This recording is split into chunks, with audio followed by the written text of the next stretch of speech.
Tänään tuli sitten pitkän odottelun jälkeen aarrelaatikko Japanista. Ei muuta kuin lähdetään katsomaan, mitä löytyy sisältä. Jos vaan keksitään, mistä tää aukeaa.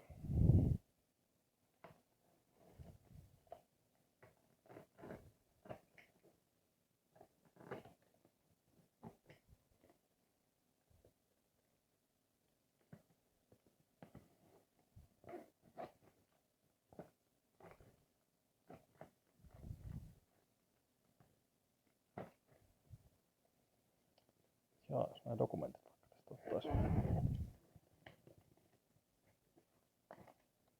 Oi jes.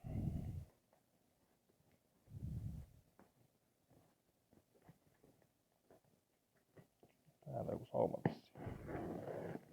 Kyllä.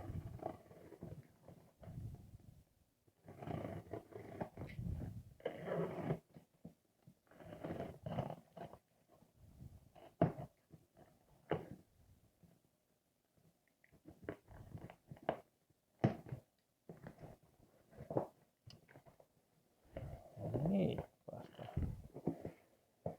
sisuksiin käsiksi. Täytteenä on jotakin. Sitten on kuplamuovia reilusti.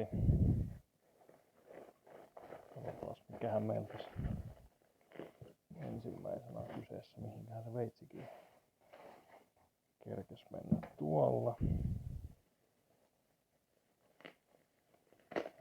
Ei tarvikaan lähteä teipit tosta noin.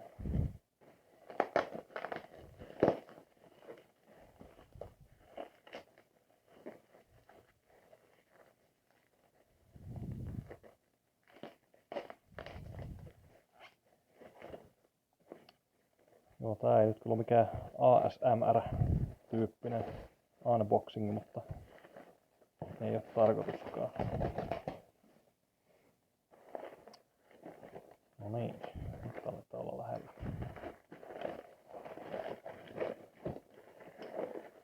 Vielä löytyy sisempi sarkofagi näköjään.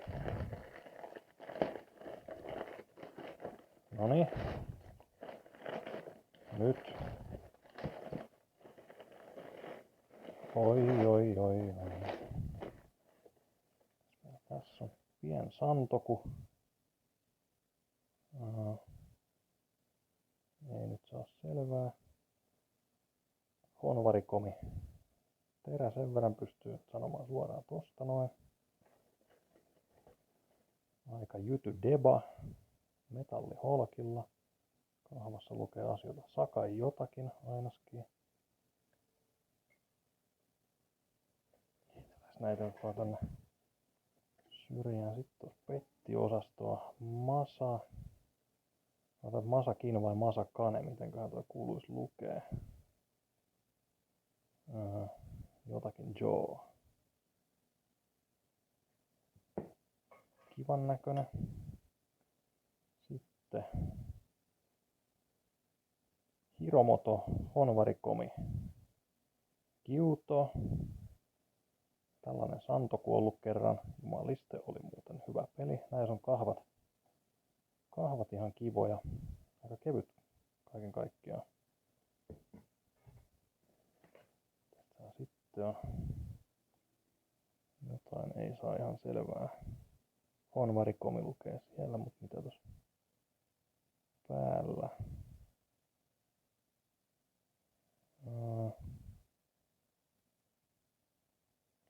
Voisikohan tuossa lukee? Ei se Sweden Haganen varmaankaan lue. No, tutkitaan.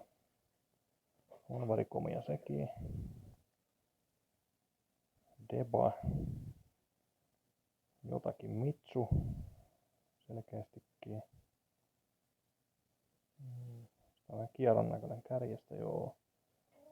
Ei haittaa. Taas Honvarikomi-terään saanut vähän kyytiä näköjään. Hakattu tuohon päälle. No ei se mitään. No, aikamoista chippiäkin. No, kahvahommahan on jo puoliksi melkein tehty, kun Vanha kahva on palasena. Kiva projekti siinä. No niin, sitten. Mikäs se on? Noshu Magoroku. Nakiri. Aika improvisoitu kahva, pakko sanoa. Siihenkin uutta kahvaa. Sitten, no niin, nyt on vähän paremman näköistä kamaa. Umanosuke YC Extra Superior Guaranteed. Forged Molybdenum Inox. No niin, nyt on kunnon ruostumatonta terästä. Sakai. Yes. Tää näyttäisi ihan mitähän tää olisi, 240 Juuto. Kiva kahva. Ja umpiruosteinen nakiri.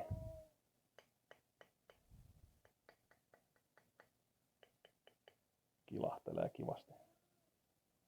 Täältä vähän jotain.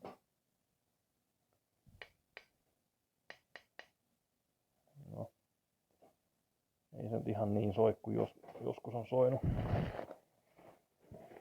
Sitten.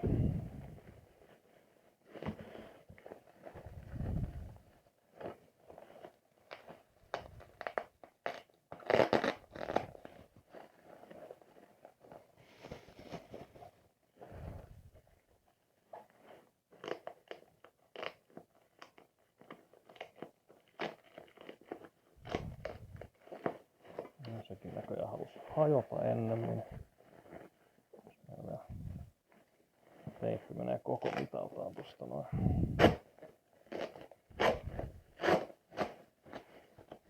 Noniin.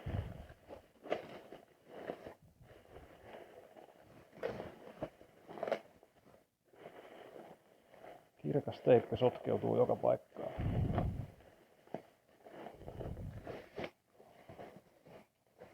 Ensimmäinen. Pois.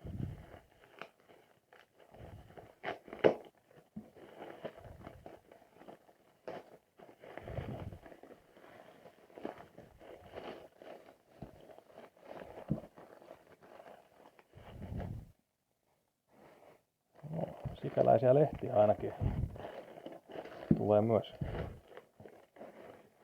Ei nyt käydä niitä tässä lukemaan.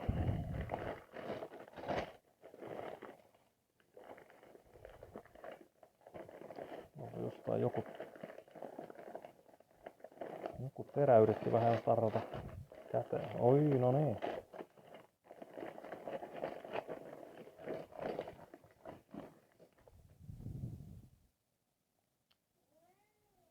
Kiva kiuto, molybdeni, vanadiini, high carbon stainless steel.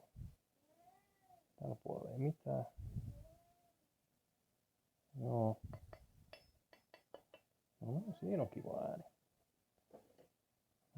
Oi kai. Nyt puhutaan asiaa. Kai High Carbon, Made in Japan. Aika kulunut teksti. Tästä on sitten Honesuki. Tää menee kahvahommiksi ja putsailuiksi. Ei oo turvonnut ainakaan. Täällä on jotain kaiverrettukin. No se tulee kylvetyksen jälkeen varmaankin näkyviin. Tässähän onkin kiva pikku teurastusveitsi ja kiva kahvaprojekti. Täysmittainen kara, tästä saadaan hyvä esimerkkikin tehty. Mitäs täällä? Nihon Hagane, japanilaista terästä. Ja Sakai Kikumori. Nonni. Siinähän meillä on chicken dinner. Sakai Kikumori. Vähän vintageempää Sakai Kikumoria ilmeisestikin. Nyt on kevyen oloinen nakiri, nimittäin umpiruosteinen. Nyt paras ääni, mut tässä on potentiaalia. Janagibaa. Chipannut kärki. Kanjeista ei saa selvää, mutta länkkäreillä lukee, tai siis lattareilla, että Seki Makorogu.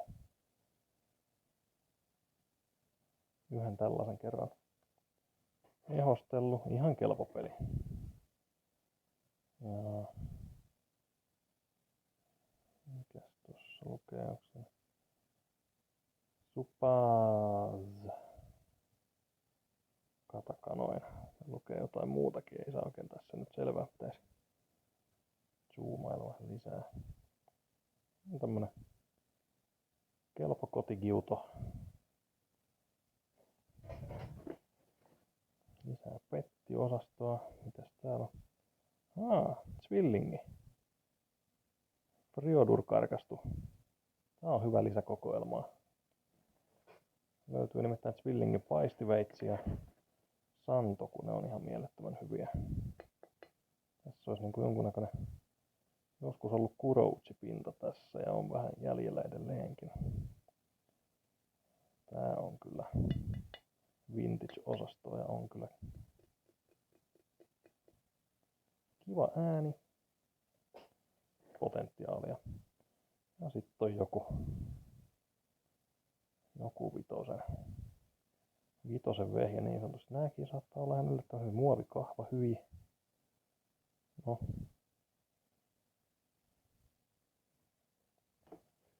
Näistä nyt mikään sinänsä huonoja ole. Sitten täällä on nämä jackpotit. Päästään näihin käsiksi vaan.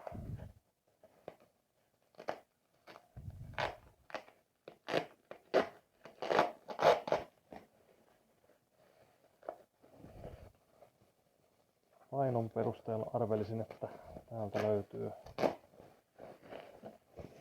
240 millinen Tsukiji Masamoto. Siihen on jotain käsin kirjoitettu. Kumminkaan päin tää kuuluisi lukea varmaan näin päin. Onpas. Mitenkin päin. On vähän heikkoa käsialaa. Tosin minä nyt välttämättä kanjia kovin hyvin lukisi, vaikka olisi hyväkin käsiala. No niin, siitä niin ensimmäinen muovi pois päältä. On kyllä pakkaamiseen nähty vaivaa. Ihan hyvä.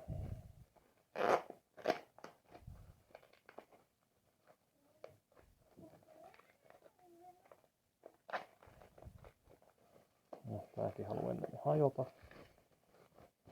Ei se mitään.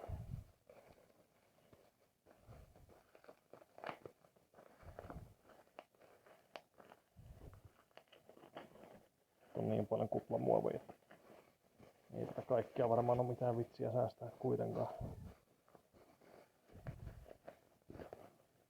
No niin, nyt aletaan päästä tänne.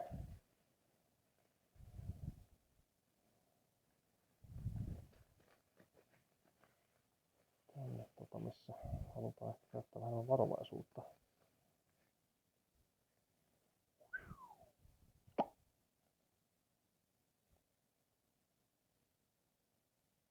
Siinähän se.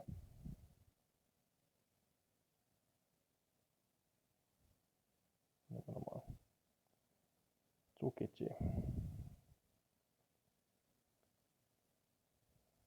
Taas.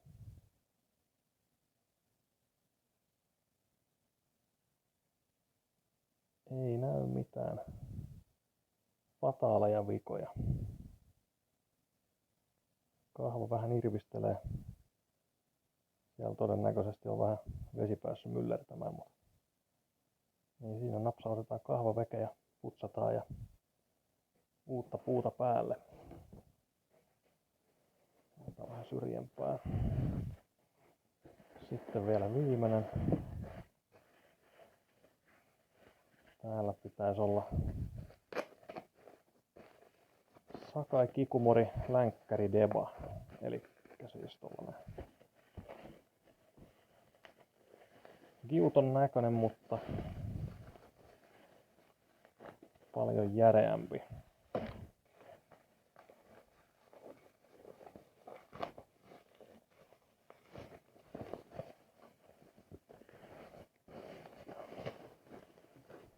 Tämäkin on kyllä pakattu aika huolella. Tarvitaan vähän niistä apua. Siihen mä olin pakattu, että ei tääkään varmaan ihan romuna ole.